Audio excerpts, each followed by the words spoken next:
देख रहे हैं न्यूज 18 बिहार झारखंड। मैं हूं आपके साथ रुचिकर। आज बिहार में इस बार किसकी बहार है? देखिए, चुनाव दोपहर में आपका स्वागत है। बिहार विधानसभा चुनाव को लेकर के सियासी हलचलें तेज है। मतदान को लेकर के उम्मीदवारों ने अपना पर्चा दाखिल कर लिया है, तो वहीं अभी भी कई सीटों पर महागठबंधन में रार जारी है। कई सीटों पर महागठबंधन के कैंडिडेट आमने सामने हैं, तो वहीं सत्ता पक्ष और विपक्ष ने प्रचार में अपनी अपनी ताकत झोंक दी है। दिग्गज नेता चुनावी मैदान में धुआंधार प्रचार कर रहे हैं और अपने अपने प्रत्याशी की जीत का दावा कर रहे हैं। वहीं नेता एक दूसरे पर वार पलटवार कर रहे हैं। ऐसे में चुनाव की हर खबर हम आपको दिखलाएंगे, वो भी नए अंदाज में बतलाएंगे। सियासत के अंदर की खबर, चुनावी गुणा गणित पर भी होगी हमारी नजर। चुनाव दोपहर मतलब की चुनाव से जुड़ी बड़ी खबर। और इसी बीच देखिए, बड़ी खबर सामने आ रही है। विधानसभा चुनाव 2025 के लिए विपक्षी गठबंधन में सीट बंटवारे की तस्वीर लगभग तय हो चुकी है। देखिए, 143 सीटों पर आरजेडी चुनाव लड़ रही है। कांग्रेस को 61 सीटें दी गई हैं। तो बिहार में विधानसभा का चुनाव और महागठबंधन में किसे कितनी सीट मिलेगी वो तय हो गया है। आपको बता दें कि 4 सीट पर लड़ेगी सीपीएम, 15 सीट पर वीआईपी इस बार चुनावी मैदान में है। आईपी गुप्ता की पार्टी को 1 सीट दी जा रही है। तो बड़ी खबर आपको बता रहे हैं, जहां महागठबंधन में सीट शेयरिंग का फॉर्मूला तय हो गया। 143 सीट पर आरजेडी, कांग्रेस को 61 सीटें मिली हैं। और इसके साथ ही आपको बता दें कि 20 सीट पर सीपीआई-एमएल इस बार चुनावी मैदान में है। 9 सीट पर सीपीआई इस बार चुनावी मैदान में है। वीआईपी को 15 सीटें दी गई हैं इस बार। जेएमएम को हालांकि एक भी सीट महागठबंधन की तरफ से नहीं मिली है। तो महागठबंधन में सीट फॉर्मूले को अब साफ कर लिया गया है और सीट फॉर्मूला तय हो चुका है। उम्मीदवारों का भी ऐलान हो गया है। कई ऐसी सीट हैं जहां पर अपने ही गठबंधन में आमने सामने की टक्कर, आमने सामने की लड़ाई भी नजर आ रही है। अब देखिए, महागठबंधन में कौन कितनी सीट पर चुनाव लड़ा है, ये तस्वीर साफ हो गई है। साथ ही ये भी साफ हो गया है कि अब कहां-कहां महागठबंधन में अपनों से ही जंग छिड़ी हुई है। देखिए, 11 सीटें ऐसी हैं जहां अपनों से ही जंग है। सिकंदरा, कहलगांव, सुल्तानगंज, ये ऐसी सीट है जहां नरकटियागंज और वैशाली में भी आपस में भिड़ंत है। 2 सीट पर वीआईपी आरजेडी आमने सामने है। इसके साथ ही बता दें, चैनपुर, बाबू बरही में भी आमने सामने महागठबंधन की 2 पार्टियां नजर आएंगी, यानी कि सीधी टक्कर अपने ही महागठबंधन में नजर आ रही हैं। 11 सीटें ऐसी हैं जहां पर आपस में ही एक दूसरे के खिलाफ प्रत्याशी उतार दिए गए हैं। एक दूसरे के खिलाफ चुनावी जंग के मैदान में प्रत्याशी तैयार हैं। आपको बता दें कि सिकंदरा, कहलगांव, सुल्तानगंज, ये सीट ऐसी है जहां पर आपस में ही फाइट नजर आ रही है। नरकटियागंज में भी आपस में फाइट नजर आ रही है। 2 सीट पर वीआईपी आरजेडी आमने सामने है, जिसमें कि चैनपुर और बाबू बरही में आसपास देखिए चुनावी मैदान में। और देखिए, अब बात वैशाली की कर लेते हैं। वैशाली से आरजेडी की तरफ से अजय कुशवाहा को टिकट दिया गया है। कांग्रेस की तरफ से ई संजीव सिंह को टिकट दिया गया है। और ये देखिए, यहाँ पर भी आपस में फाइट नजर आ रही है। तो वैशाली भी इस बार हॉट सीट बनी हुई है। सुल्तानगंज की बात कर लेते हैं। सुल्तानगंज से देखिए, चंदन सिन्हा आरजेडी की तरफ से चुनावी मैदान में है। कांग्रेस की तरफ से ललन सिंह इस बार चुनावी मैदान में है। तो सुल्तानगंज की ये सीट। तीसरी सीट की बात कर लें तो कहलगांव भी देखिए हॉट सीट बनी हुई है। रजनीश भारती आरजेडी की तरफ से है और कांग्रेस की तरफ से प्रवीण सिंह कुशवाहा आपस में ही भिड़ते हुए नजर आएंगे। तो महागठबंधन में सीटों का फॉर्मूला भले ही तय कर लिया गया हो, लेकिन अभी भी आपस में जो कंफ्यूजन है वो बरकरार है। नरकटियागंज की बात कर लें तो दीपक यादव आरजेडी की तरफ से चुनावी मैदान में और शाश्वत केदार पांडे कांग्रेस की तरफ से चुनावी मैदान में है। तो नरकटियागंज भी इस बार का काफी ज्यादा हॉट सीट माना जा रहा है। और देखिए, अब खबरों में आगे बढ़ेंगे। आपको बता दें कि लगातार अलग अलग सीटों की हम बात कर रहे थे। सिकंदरा सीट की बात कर ले तो उदय नारायण चौधरी आरजेडी की तरफ से है। विनोद चौधरी कांग्रेस की तरफ से चुनावी मैदान में इस बार आपस में भिड़ते हुए नजर आएंगे। और दूसरी सीट की बात कर ले, बछवाड़ा की बात कर ले तो देखिए, बछवाड़ा से शिव प्रकाश गरीबदास कांग्रेस की तरफ से है। अवधेश राय सीपीआई की तरफ से है। तो देखिए, ऐसे 11 सीटें हैं जहां पर आपस में ही महागठबंधन के प्रत्याशी भिड़ते हुए नजर आने वाले हैं। अब करगहर की बात कर लें। करगहर सीट भी इस बार काफी ज्यादा हॉट सीट बनी हुई है। संतोष मिश्रा कांग्रेस की तरफ से हैं, महेंद्र गुप्ता सीपीआई की तरफ से इस बार चुनावी मैदान में ताल ठोक रहे हैं। अब दूसरी सीट की बात करें, बिहार शरीफ की बात कर लें तो देखिए बिहार शरीफ से ओमर खान कांग्रेस की तरफ से हैं और इसके साथ ही शिव कुमार यादव सीपीआई की तरफ से चुनावी मैदान में ताल ठोकते हुए नजर आ रहे हैं। अब चलिए दूसरी सीट की बात कर ले, राजा पकड़ की बात कर ले तो प्रतिमा दास कांग्रेस की तरफ से चुनावी मैदान में ताल ठोक रही हैं। मोहित पासवान सीपीआई की तरफ से चुनावी मैदान में इस बार ताल ठोकते हुए नजर आ रहे हैं। तो चैनपुर की बात कर लेते हैं। देखिए चैनपुर से बाल गोविंद वीआईपी की तरफ से प्रत्याशी हैं और दूसरी तरफ आरजेडी से भी प्रत्याशी भरत बिंद हैं जो आरजेडी से इस बार ताल ठोक रहे हैं। बाबू बरही ये सीट देखिए, ये भी सीट काफी ज्यादा इस बार चर्चा का विषय बना हुआ है क्योंकि अनिल सिंह आरजेडी की तरफ से हैं और बिंदु गुलाब यादव वीआईपी की तरफ से इस बार चुनावी मैदान में ये सीट वीआईपी को दी गई। हालांकि आरजेडी ने भी यहां से अपने प्रत्याशी को उतार दिया है। तो देखिए महागठबंधन का जो पेच है वो अभी भी उलझन में ही है, हालांकि सुलझता हुआ अब नजर आ गया है। सीपीआईएमएल 20 सीट पर चुनाव लड़ रही है, सीपीआई की बात कर ले तो 9 सीट, आरजेडी सबसे ज्यादा सीट पर चुनाव लड़ रही है 143 सीट, कांग्रेस 61 सीट और वीआईपी को 15 सीटें उनके खाते में दी गई है। सीपीएम को 4 सीटें दी गई है और आईआईपी को 1 सीट मिली है। तो महागठबंधन की जो उलझन है वो अब साफ होती हुई नजर आ रही है। और इसी बीच देखिए एक बड़ी खबर का रुख कर लेते हैं। बड़ी खबर आ रही है जहां महागठबंधन से वीआईपी को 15 सीटें दी गई और प्रत्याशी ने शिकायत की है, वीआईपी प्रत्याशी ने शिकायत की है, मुख्य निर्वाचन पदाधिकारी से ये शिकायत की गई है। बड़ी खबर बता रहे हैं, अफजल अली का नामांकन रद्द करने की ये शिकायत की गई है। तो आरजेडी के सिंबल पर अफजल अली का नामांकन हुआ है और उनका नामांकन रद्द नहीं किया गया। लालू प्रसाद के पत्र का हवाला दिया है। तो आपको इस वक्त की बड़ी खबर बता रहे हैं, वीआईपी प्रत्याशी ने शिकायत की है और यहां से देखिए मुकेश सहनी की पार्टी को ये जो सीट है गौड़ा बराम वो दिया गया है और इस सीट पर अफजल अली का नामांकन रद्द करने को लेकर के शिकायत दर्ज की गई है। आरजेडी के सिंबल पर अफजल अली चुनावी मैदान में है। लालू प्रसाद यादव ने हालांकि इसका विरोध किया, उन्होंने कहा कि यहां से हमारी तरफ से कोई भी ताल नहीं ठोक रहा है, लेकिन अफजल अली का ये कहना है कि हम आरजेडी के प्रत्याशी हैं और इस बार आरजेडी के सिंबल से ही चुनाव लड़ने वाले हैं। और इसी बीच देखिए मोतिहारी से एक और बड़ी खबर सामने आ रही है जहां आरजेडी प्रत्याशी देवा गुप्ता के घर पर छापेमारी हुई है। आपको इस वक्त की बड़ी खबर बता रहे हैं, आरजेडी प्रत्याशी देवा गुप्ता के घर छापेमारी की गई है।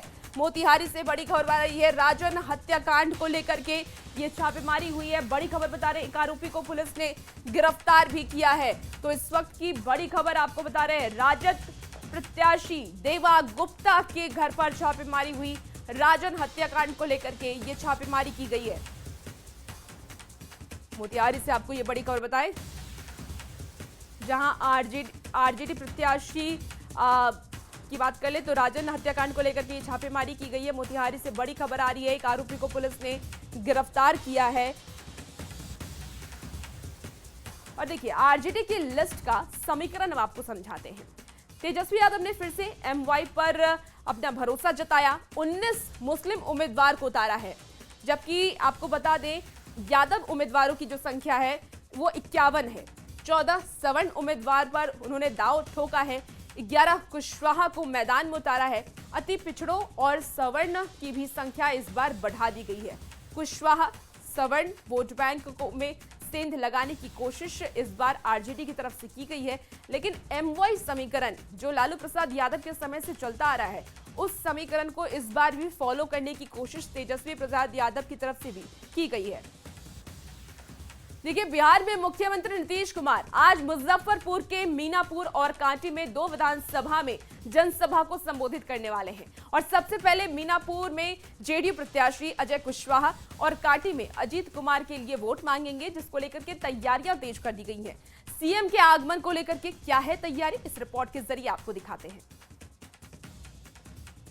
आज से मुजफ्फरपुर में चुनावी सभा का आगाज कर रहे हैं। मुजफ्फरपुर के मीनापुर और कांटी विधानसभा क्षेत्र में दो दो चुनावी सभा को संबोधित करेंगे बिहार के मुख्यमंत्री नीतीश कुमार। और इसको लेकर जेडीयू ने पूरी तैयारी कर ली है। इन दोनों सीटों पर आज चुनाव प्रचार करने पहुंचेंगे। सबसे पहले मीनापुर पहुंचेंगे, करीब 1 बजे वहां से चुनावी सभा को संबोधित करेंगे और अजय कुशवाहा के पक्ष में वोट मांगेंगे। उसके बाद वह कांटी पहुंचेंगे और संभावना जताई जा रही है कि आने वाले वक्त में भी अन्य सीटों पर मुख्यमंत्री नीतीश कुमार मुजफ्फरपुर पहुंच सकते हैं। इसके अलावा देश के प्रधानमंत्री नरेंद्र मोदी के भी मुजफ्फरपुर आने की संभावना जताई जा रही है। बताया जा रहा है कि अगले सप्ताह प्रधानमंत्री नरेंद्र मोदी मुजफ्फरपुर आएंगे, जहां से वह मुजफ्फरपुर में एनडीए के 11 सीटों के लिए एक साथ वोट साधने की कोशिश करेंगे। मुजफ्फरपुर से न्यूज 18 के लिए प्रियांक सौरभ। देखिए, मुख्यमंत्री नीतीश कुमार आज मुजफ्फरपुर से चुनाव प्रचार अभियान की शुरुआत कर रहे हैं और इस पर बिहार बीजेपी अध्यक्ष दिलीप जायसवाल ने यह कहा है कि एनडीए की पांचों पार्टियां चट्टानी एकता के साथ खड़ी है। साथ ही पीएम मोदी की बिहार में चुनावी सभा की जानकारी भी उन्होंने दी।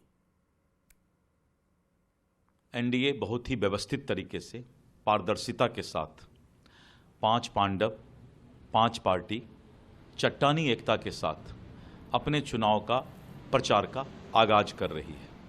और इसी क्रम में फिर 24 अक्टूबर को माननीय प्रधानमंत्री श्री नरेंद्र मोदी जी का समस्तीपुर कर्पूरी ग्राम में जननायक भारत रत्न श्री कर्पूरी ठाकुर जी को श्रद्धांजलि अर्पित करके अपने चुनावी अभियान की शुरुआत प्रधानमंत्री श्री नरेंद्र मोदी जी करेंगे। देखिए, जेडीयू के कार्यकारी अध्यक्ष संजय झा ने राहुल गांधी को पॉलिटिकल टूरिस्ट कहते हुए ये कहा है कि वो चुनाव के समय बिहार घूमने आते हैं।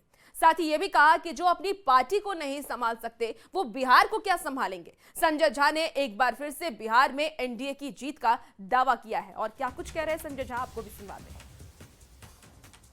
आए थे एसआईआर पर, वोट चोरी पर चर्चा भी कर रहे हैं। इस बात का पूरा यात्रा जो बिहार में किए राहुल गांधी जी इसी के नाम पर की, अब चर्चा भी कर रहे हैं कहीं एसआईआर का मुद्दा खत्म हो गया। तो वो तो पॉलिटिकल टूरिस्ट है, चुनाव में अपना टूरिज्म करने के लिए तो क्या लेना देना है राहुल गांधी का बिहार में। आज भी मुख्यमंत्री जा रहे हैं, अभी मुजफ्फरपुर में उनका शुरुआत हो रहा है कैंपेन का। तो मुझे लगता है कि जो एडवांटेज है वो पूरा का पूरा, चाहे अलायंस को हो, चाहे सीट डिस्ट्रीब्यूशन को लेकर के हो, चाहे कैंपेन को लेकर के हो, चाहे कार्यक्रम को लेकर के हो, पूरा एनडीए के पक्ष में करता है। देखिए, बीजेपी के प्रदेश अध्यक्ष दिलीप जायसवाल ने महागठबंधन का नया नाम दे दिया है। दिलीप जायसवाल ने कहा है कि महागठबंधन मतलब लाठी चलवावन तेल पिलवावन गठबंधन, जो अपने ही साथियों को एक दूसरे पर चलाएगा। राहुल गांधी को हम लोग कभी सीरियस नेता नहीं मानते हैं। अगर वो सीरियस रहते तो 56 साल की उम्र में ये हालत नहीं रहते। कांग्रेस को अगर किसी ने डुबाया है तो वो है राहुल गांधी और इसीलिए उनको बहुत ज्यादा हम लोग सीरियस नहीं लेते हैं। और क्या कुछ कह रहे दिलीप जायसवाल, आप भी सुनिए। देखिए, राहुल गांधी जी अगर राजनीति में सीरियस होते तो 56-57 साल में युवा नेता नहीं कहलाते।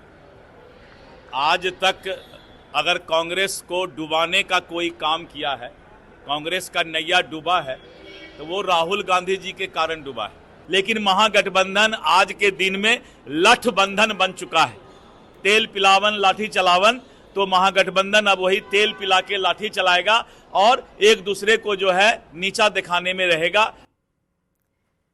बीजेपी के राष्ट्र प्रवक्ता शहजाद पूनेवाला ने महागठबंधन पर निशाना साधते हुए कहा है कि जो लोग टिकट वितरण और सीट शेयरिंग पर एकजुट नहीं हो सकते वो बिहार की प्रगति के लिए कैसे एकजुट हो सकते हैं। महागठबंधन एक टुकड़े टुकड़े गठबंधन में बंट चुका है और एक टुकड़ा टुकड़ा गठबंधन बन गया है। 3 सीट्स पर महागठबंधन ने 255 कैंडिडेट्स उतारे। इसका मतलब कि कम से कम 9, 10, 11 सीटों पर ये एक दूसरे के खिलाफ लड़ेंगे और कहते हैं फ्रेंडली फाइट। भाई, कुश्ती और मस्ती, कुश्ती और दोस्ती साथ में कैसे हो सकती है? और फाइट कर रहे तो फ्रेंड कैसे हैं? तो इसका मतलब साफ है, जो लोग टिकट बंटवारे में एक नहीं हो सकते, सीट शेयरिंग में एक नहीं हो सकते, क्या बिहार की उन्नति प्रगति के लिए एक हो सकते हैं? और अब तो हमने देखा है कि केवल पिता बनाम पुत्र नहीं, भाई बनाम भाई नहीं, भाई बनाम बहन नहीं, पार्टी के भीतर भी इनके सिटिंग विधायक, कांग्रेस के हो या आरजेडी के हो, टिकट बेचने का आरोप लगा रहे हैं। उत्तर प्रदेश के मुख्यमंत्री केशव प्रसाद मौर्य का बड़ा बयान सामने आया है। राहुल गांधी 2029 लोकसभा चुनाव की तैयारी कर रहे हैं, जबकि तेजस्वी यादव 2030 की तैयारी कर रहे हैं। इसलिए राहुल गांधी जलेबी छान रहे हैं और तेजस्वी यादव आराम से सोए हुए हैं। केशव प्रसाद मौर्य ने यह भी कहा कि बिहार को तेजस्वी यादव ने लूटा और देश को कांग्रेस ने लूटा और इन लोगों की संस्कृति ही यही रही है।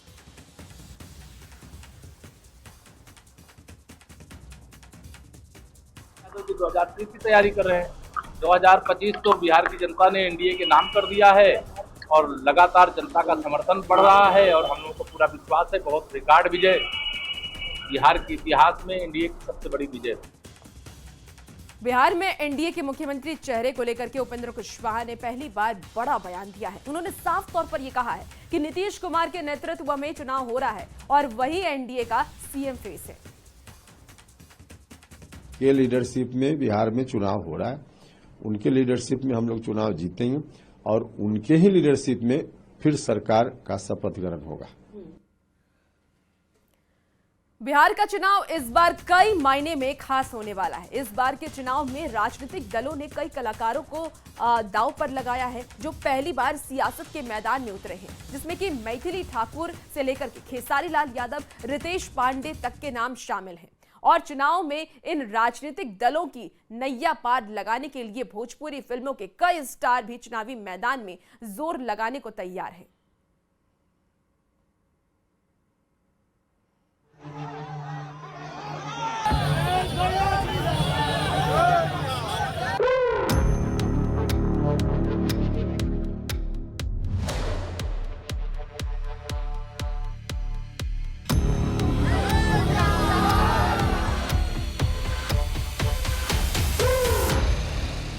बिहार के चुनावी रण में इस बार एक नई पटकथा लिखी जा रही है।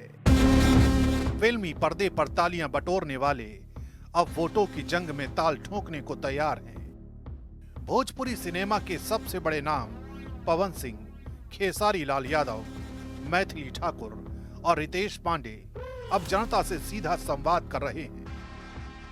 किसी के हाथ में पार्टी का झंडा है तो कोई मंच से नारे बुलंद कर रहा है। खेसारी लाल छपरा से आरजेडी प्रत्याशी के रूप में मैदान में है, वहीं मैथिली ठाकुर बीजेपी से दरभंगा की अलीनगर सीट से नामांकन दाखिल कर चुकी हैं। उधर जनसुराज पार्टी में शामिल रितेश पांडे और प्रोड्यूसर चेतना झाम भी सियासत में नई पारी शुरू करने को तैयार हैं। यानी इस बार के चुनाव में मनोरंजन से लेकर मतदाता तक भोजपुरी तड़का हर मोर्चे पर दिखेगा। एनडीए की रणनीति साफ है। बिहार के सियासत में अब भोजपुरी सिनेमा के चमकते चेहरों को जनता के बीच भेजा जाएगा। दिल्ली से लेकर पटना तक बीजेपी ने प्रचार का पूरा रोड मैप तैयार कर लिया है। मनोज तिवारी, रवि किशन और दिनेश लाल निरहुआ जैसे स्टार सांसदों को बिहार में प्रचार की अगुवाई का जिम्मा सौंपा गया है। इनका मकसद है भोजपुरी बोलने वाले लाखों मतदाताओं से दिल की भाषा में संवाद। संगीत, संस्कृति और सियासत को जोड़ने का यह फॉर्मूला पिछली बार लोकसभा में असरदार रहा था। अब वही फॉर्मूला विधानसभा में दोहराने की तैयारी है। बीजेपी के लिए यह प्रचार सिर्फ वोट अपील नहीं, बल्कि सांस्कृतिक जुड़ाव बनाने का अभियान बन चुका है। हम एनडीए के कार्यों के प्रशंसक हैं, प्रचारक हैं, तो इसलिए दूसरे जो भी लोग एनडीए से दूर होगा वो अकेले में रात में ना उसको ठीक से नींद नहीं आएगी। अरे ई बिहार ह बिहार ह बिहार बबुआ, देखा कैसन चहकल बा रफ्तार बबुआ, ई बिहार ह बिहार ह बिहार बबुआ। इधर महागठबंधन और जनसुराज भी स्टार स्ट्रेटेजी में पीछे नहीं है। तेजस्वी यादव ने खेसारी लाल यादव जैसे जनप्रिय चेहरे को मैदान में उतार कर संदेश दिया है कि पार्टी अब गांव देहात की भाषा में बात करेगी। खेसारी का श्रमिक वर्ग से जुड़ा भावनात्मक कनेक्ट महागठबंधन के लिए बड़ा हथियार बन सकता है। वहीं प्रशांत किशोर की जनसुराज पार्टी ने भी युवा कलाकारों और सोशल मीडिया स्टार्स को जोड़ा है ताकि गांव से लेकर शहर तक नई वाली राजनीति का संदेश पहुंचाया जा सके। रितेश पांडे और चेतना झांब जैसे नामों की एंट्री इस रणनीति का हिस्सा है। मतलब अब सियासत सिर्फ पार्टी सिंबल पर नहीं, बल्कि चेहरे, भाषा और पहचान की राजनीति पर लड़ी जा रही है। चीनी मिल तक बंद हो गई सारी। तो मेरे कहने का मतलब कि कह देना से, देखिए, किसी को जुबान से छोटा नहीं किया जा सकता, किसी को बोल के बड़ा नहीं किया जा सकता, और ना ही किसी को बोल के छोटा किया जा सकता है। करके बड़ा किया जा सकता है और करके किसी को छोटा किया जा सकता है। तो हम करने पे विश्वास करते हैं, बातों पे नहीं। तो सबका डर से हुए थे फरारे, अब छपरे लौट के आएंगे, नूनी रोटी खाएंगे, यहीं पे रह जाएंगे। जैसे जैसे तारीखें नजदीक आ रही हैं, वैसे वैसे बिहार का माहौल फिल्मी होता जा रहा है। कहीं पवन सिंह की पत्नी ज्योति सिंह के रोड शो की चर्चा है, तो कहीं सीमा सिंह का नामांकन रद्द होना सियासी हलकों में सुर्खियों में है। अक्षरा सिंह और नीतू चंद्रा जैसे नामों पर भी चुनावी अटकलें जारी हैं। लेकिन असली फोकस अब प्रचार की कमान पर है, जहां भोजपुरी स्टार्स के कंधों पर पूरी चुनावी मुहिम का बोझ है। जनसभाओं में भीड़ जुटाने से लेकर सोशल मीडिया पर कैंपेन चलाने तक इन कलाकारों की लोकप्रियता अब वोट कन्वर्जन का नया हथियार बन चुकी है। कुल मिलाकर इस बार बिहार की सियासी पटकथा में नेता बोलेंगे, पर भाषा भोजपुरी होगी।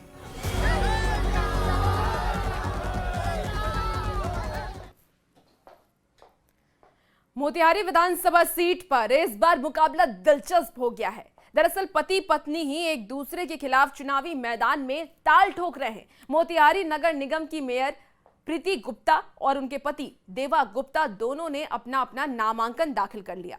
देवा गुप्ता ने जहां आरजेडी के सिंबल पर अपना नामांकन पत्र दाखिल किया, तो वहीं नगर निगम की मेयर प्रीति गुप्ता ने भी स्वतंत्र रूप से अपना पर्चा दाखिल कर लिया है।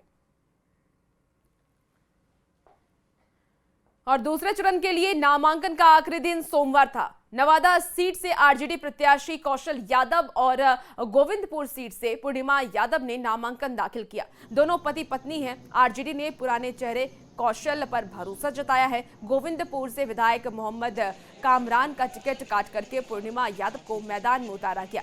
दरअसल कई दिनों से सिंबल को लेकर के काफी खींचातानी चल रही थी। नवादा और गोविंदपुर विधानसभा सीट पर मामला कई दिनों से फंसा हुआ था। सरकार बदलनी है, नई सरकार लानी है, युवाओं की नौकरी देनी है, महिलाओं को 2,500 रुपया देना है, हर घर में नौकरी देना है, तेजस्वी यादव को मुख्यमंत्री बनाना है। चुनावी मुद्दा मेरा यही है कि इस बार तेजस्वी जी की सरकार बनाना है और बिहार को एक नया बिहार फिर से बनाना है, और ताकि बिहार में जो युवाओं की समस्या है वो दूर हो सके। फिलहाल इस बुलेटिन में इतना ही। खबरों का सिलसिला न्यूज़ 18 बिहार झारखंड पर जारी। आप बने रहिए न्यूज़ 18 के साथ।